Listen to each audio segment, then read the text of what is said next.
7 de la mañana, 37 minutos. Es momento de conocer las propuestas de los candidatos en la carrera por llegar a la presidencia. Y al tablero de Noticias Caracol llegó el precandidato Juan Manuel Galán. Bienvenido, precandidato. Muchas gracias, Daniela. Encantado de estar acá en Noticias Caracol. Bueno, director del Partido Nuevo Liberalismo y entre otros cargos, ha sido senador, recordemos, durante 3 periodos consecutivos, ¿cierto? Así es. Bueno, precandidato, antes de entrar en materia con sus propuestas, quiero preguntarle por un tema de coyuntura nacional. Desde ayer amanecimos con esta nueva tensión comercial, diplomática, ahora con Ecuador. ¿Qué haría usted para ayudar o acompañar de alguna manera a esos sectores afectados por cuenta de los aranceles impuestos unilateralmente por un vecino país, en este caso Ecuador? Tenemos que garantizar, Daniela, unas relaciones transfronterizas adecuadas, fluidas, que no afecten a los transportadores, a los comerciantes, a los empresarios, a los exportadores, que son los verdaderos afectados siempre por estas crisis diplomáticas. Abrir los canales de diálogo, buscar una concertación, una cooperación, una colaboración y sobre todo extirpar la ideología de las relaciones internacionales. Con ideología no vamos a resolverle los problemas que tiene la gente en la frontera. Bueno, precandidato, entremos en materia con sus propuestas. Vamos a hablar de 3 temas y comencemos con uno que ocupa los primeros renglones en las preocupaciones de los colombianos.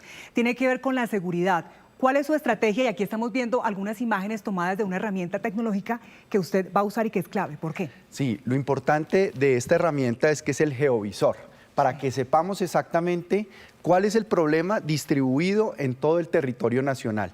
Nosotros tenemos cifras del 2023, que son las últimas cifras de cultivos ilícitos, de prácticamente 250.000 hectáreas. Pero en el 2024, el gobierno actual no ha publicado las cifras. Son cifras que han estado censuradas, no conocemos los informes de cultivos ilícitos en el 2024, las cifras reales. Pero hay que abordar esto de manera integral, Daniela. ¿Qué propongo yo? Donde más le duele a los narcotraficantes es los laboratorios, los cristalizaderos, porque alrededor de los cultivos están los oleoductos. Entonces ellos sacan del oleoducto lo que necesitan para producir el clorhidrato de cocaína. Es que para que entendamos bien el problema, la hoja de coca, para que se transforme en el polvo blanco, que es el clorhidrato de cocaína, necesita éter, acetona, cemento, permanganato de potasio y gasolina. Sin eso no se puede transformar en clorhidrato de cocaína. Entonces tenemos que atacar también el problema desde los precursores químicos. Estás hablando desde la raíz, digámoslo así, del problema. Desde la raíz del problema, que no solamente son los cultivos ilícitos, sino también los precursores químicos que llegan a esas zonas y la manera como tienen redes logísticas de aprovisionamiento de estos precursores químicos los narcotraficantes. Donde más le duele a los narcotraficantes que los golpeen es en los cristalizaderos y los laboratorios. Bueno, ahora la extorsión, que ese es otro dolor de cabeza. Atlántico encabeza la lista de los departamentos también afectados por este flagelo. Antes de entrar a la extorsión, yo quiero utilizar un símil sobre el narcotráfico. En Colombia hemos tenido el pecado sin el género y con la penitencia. El pecado porque cargamos de fama de Estado narco en todo el mundo, sin el género porque el kilo de cocaína exportado en puerto en Colombia vale $5.000.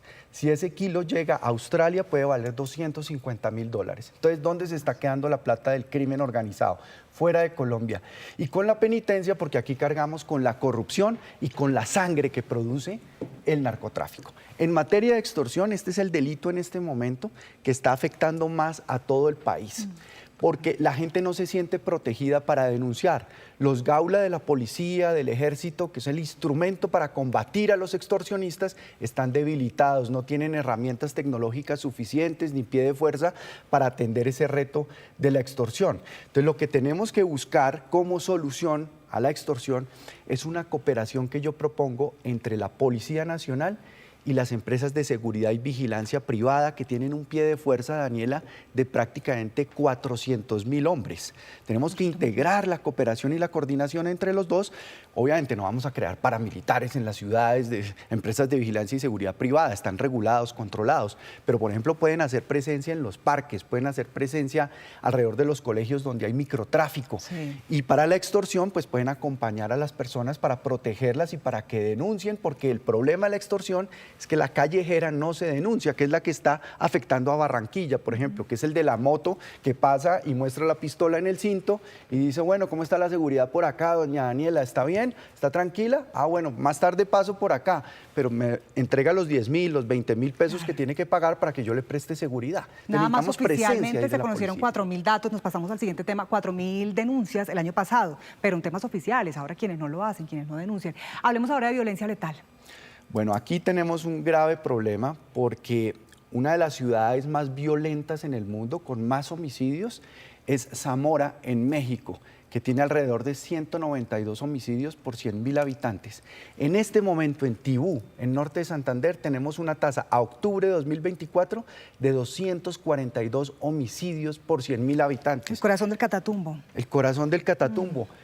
Aquí en el Cauca, por ejemplo, hay una operación militar en curso que es Perseo 2, pero tenemos tasas de homicidios que superan en varios municipios los 100 homicidios por 100.000 habitantes. Sí. Sobre todo en Suárez, Cauca, en todas las zonas que han sido afectadas, en el Plateado.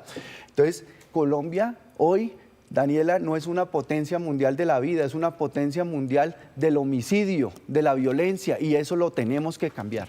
Precandidato, pero estamos viendo también que últimamente esos grupos armados ilegales ya no están operando en las zonas rurales, están llegando a las zonas urbanas y la población civil prácticamente se convirtió en una barrera para que las fuerzas militares pues los ataquen, realmente se lleven a cabo esos combates. ¿Usted qué haría para evitar que esa población civil siga convirtiéndose en esa barrera para evitar atacarlos y acabar con ellos? Bueno, lo primero es fortalecer las capacidades de nuestra fuerza pública y ahí hay dos capacidades perdidas que hay que recuperar. La primera, la movilidad aérea. Y en eso los helicópteros son fundamentales. Los Mi-17, que es la columna vertebral del transporte de tropa, tenemos que recuperarlos porque prácticamente todos están en tierra, sin mantenimiento y no están volando. Los Black Hawk y los Arpía, que son los mismos Black Hawk artillados que tiene la Fuerza Aérea. Toda esa flota de helicópteros hay que ponerla a volar, hay que activar las capacidades satelitales que tiene la Fuerza Aérea para precisamente hacer vigilancia y control, inteligencia fundamental, ir por la plata de estas estructuras criminales, golpearlas en el corazón de sus finanzas, de su sustento, recuperar la confianza de las agencias internacionales de inteligencia que han perdido la confianza para precisamente cooperar y compartir información de inteligencia con Colombia para desestructurar sus redes de lavado de activos, su penetración, Daniela, en los programas de alimentación escolar. El ELN está metido en los subsidios, el ELN está metido en el programa de alimentación escolar, en varios contratos que tienen que ver con la administración pública. Todo eso lo tenemos que neutralizar atacando con inteligencia tecnológica y financiera el corazón de sus finanzas. Precandidato, ahora la instrumentalización de los menores. Estábamos viendo el informe de medicina legal también entre los muertos en el combate de hace unos días, justamente en norte de Santander, eran menores de edad. Que se está instrumentalizando a los niños. A la fuerza pública hay que darle la instrucción y la orden de proteger a la población civil, que la población civil sienta que la fuerza pública llegó para quedarse, que el Estado no va de visita a las regiones y luego se retira o que hay operaciones y no se sostiene la presencia de la seguridad y la presencia de la fuerza pública. Trabajar para que no haya reclutamiento de menores y combatir esas estructuras que están reclutando forzadamente a los niños, instrumentalizándolos para cometer delitos. Pero para eso tenemos que rescatar a nuestros niños, tenemos que darle oportunidades a nuestros niños distintas a raspar coca, como dijo el niño. Ah, bueno, un caso que presentamos aquí en Noticias Caracol. Noticias sí, Caracol. Mi compañera Stephanie hablaba de esa historia. Que un para niño comprar cuadernos necesitaba raspar coca porque no tenía otra opción, no tenía otra oportunidad. La gente hay que darle oportunidades, porque si la gente no tiene oportunidades, no tiene opciones, ¿qué puede hacer la gente en el territorio amenazada, a merced de estas estructuras criminales? Entonces lo que hay que hacer es una presencia sostenida, permanente, para apoyar a la gente y para acompañar a la gente para que denuncie y se sienta protegida. Bueno, precandidato, ya que estamos hablando de seguridad, vamos a conectarnos con mi compañero John Alex Senado, quien está allí en Cali, justamente Valle del Cauca, pues es uno de los departamentos también más afectados. El 2024 fue un año muy doloroso en materia de seguridad. John Alex, el precandidato lo escucha. Candidato, saludo especial desde Cali. Yo tengo una pregunta muy puntual y es, si usted se convierte en presidente, ¿qué estrategias implementará para garantizar la seguridad de los colombianos? Pero quiero hacer especial ahínco en la fuerza pública, la encargada de combatir a estas estructuras criminales que delinquen en todo el país, pero aquí en el suroccidente del país, donde tienen mucha presencia, sobre todo en el área rural. ¿Será usted un presidente de diálogo o impondrá la fuerza del Estado? Vamos a imponer la fuerza del Estado y la fuerza de la ley en todo el territorio nacional. Recuperar el orden, recuperar la autoridad, ponerle fin a la paz total, que ha sido la paz total para traquetear en paz. Eso es en la práctica lo que ha sido la paz total. No puede haber más negociaciones de tipo político, colectivo, con estructuras que simplemente delinquen y cometen crímenes como el ELN. En el Valle del Cauca tenemos, por ejemplo, la Inmaculada en Tuluá, que es una banda peligrosísima. Tenemos la Jaime Martínez actuando en las postrimerías de Cali desde Jamundí. Entonces, la policía es un actor fundamental y yo tengo un plan para la policía porque yo soy parte de la reserva de la policía, soy mayor profesional oficial de la reserva y quiero apoyar sobre todo al nivel ejecutivo, Daniela, de la policía, que son los patrulleros, los subintendentes, los intendentes jefes, los subcomisarios y comisarios que deben profesionalizarse, deben tener estímulos, deben tener dignificación laboral, salarial, poder tener oportunidad de viajar al exterior, capacitarse, porque ellos son la base de la policía, el policía de la calle, el de vigilancia, el que interactúa con el ciudadano, el que está en el CAI y le responde al ciudadano. Ese policía también tiene que tener una buena salud mental y una buena salud emocional para atender adecuadamente al ciudadano. Entonces, desde los CAI vamos a tener al supervisor también de la empresa de vigilancia y seguridad privada para que con tecnología e inteligencia artificial actúen en donde más le está doliendo hoy a los colombianos en las ciudades.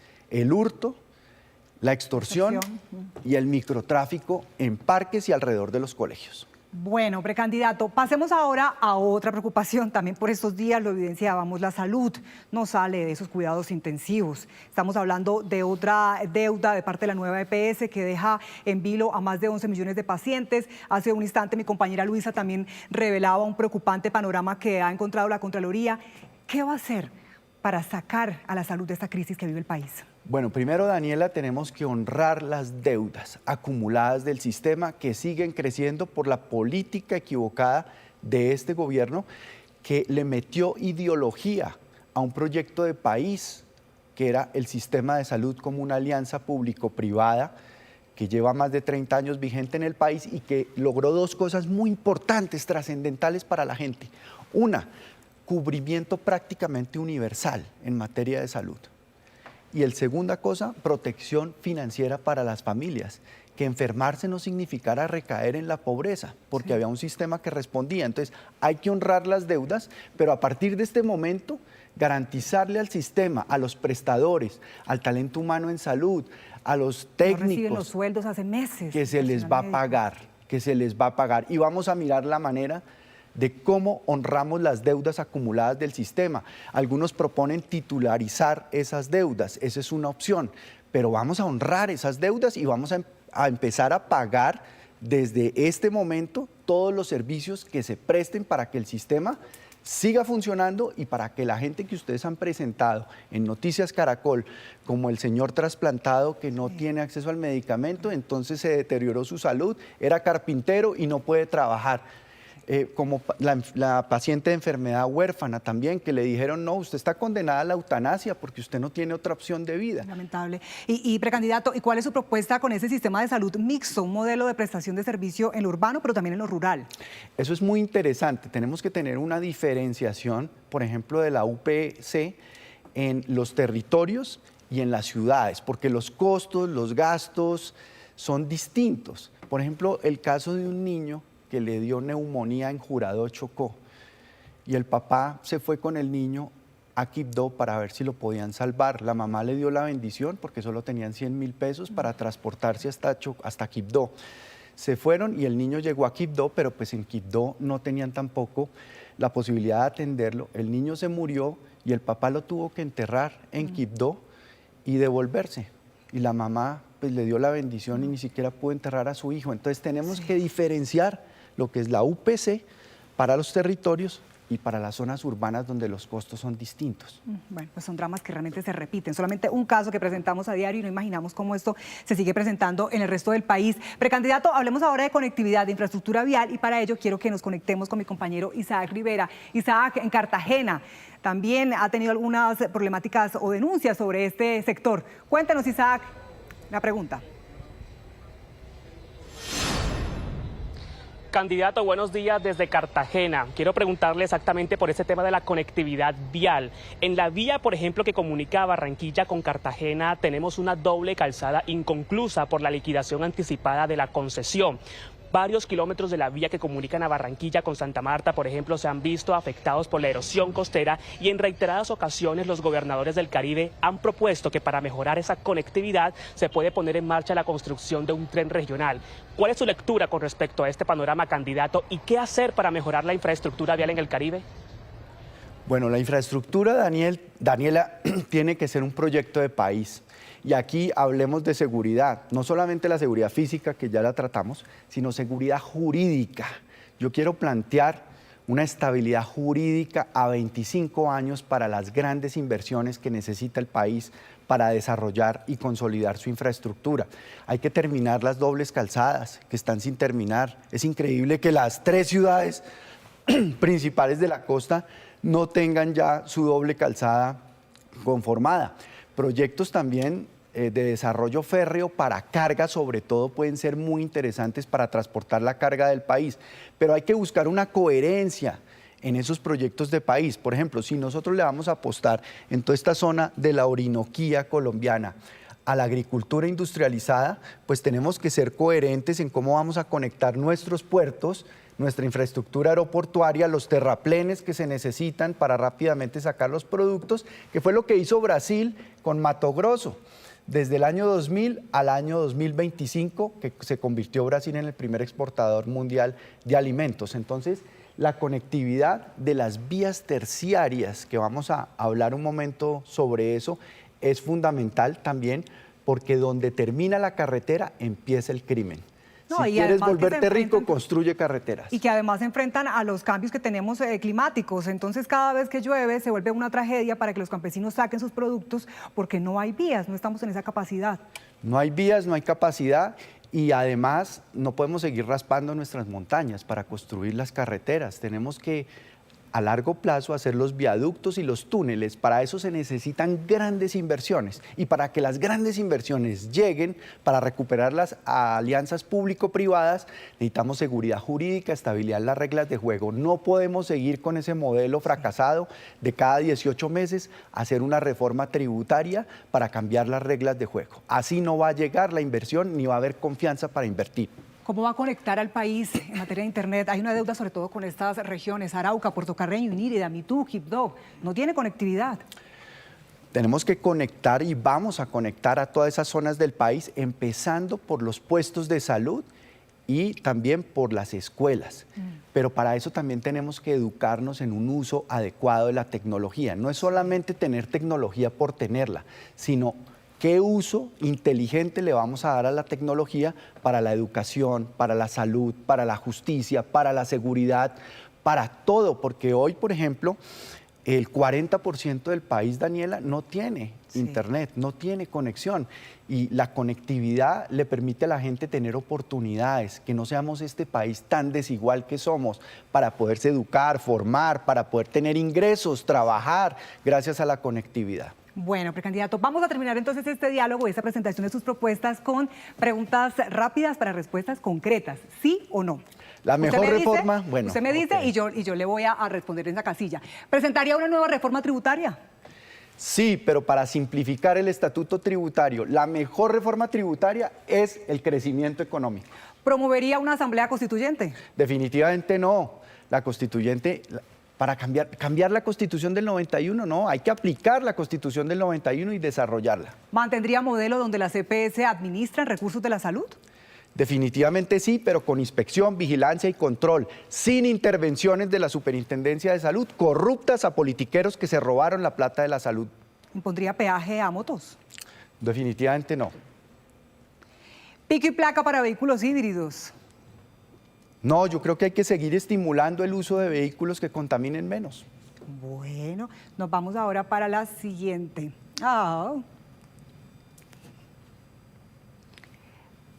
Bueno, le voy a quedar debiendo tal vez esas preguntas.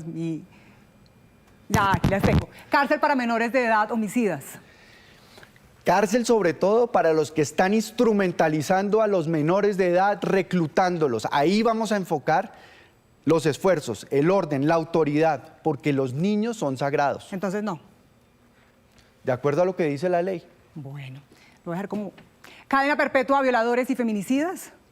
No, lo que tenemos que trabajar es que se aplique la ley, que la gente sienta protección, que hagamos prevención, pero sobre todo una fiscalía con los instrumentos para investigar y para perseguir estos delitos que son los de mayor incidencia para las mujeres y para los niños. Adopción para parejas del mismo sexo.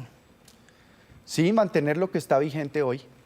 Nuevos contratos de exploración y explotación de hidrocarburos. Definitivamente sí, y el 7 de agosto reactivar el fracking en el Magdalena Medio para extraer el gas que le está costando tanta plata al bolsillo de las familias y a la matriz energética de nuestro país. Tenemos que incorporar esta capacidad urgentemente, gas en la tierra y gas en el mar. Reduciría ministerios para ajustar los gastos. Vamos a reducir todo lo que sea gasto ineficiente, sobre todo las más de 800.000 órdenes de prestación de servicios que tiene en este momento el Estado, para reinvertir esos recursos en construcción de Estado territorial. ¿Sí o no? Legalización de la marihuana. Regulación del uso adulto, informado y responsable del cannabis. Sí. Sí.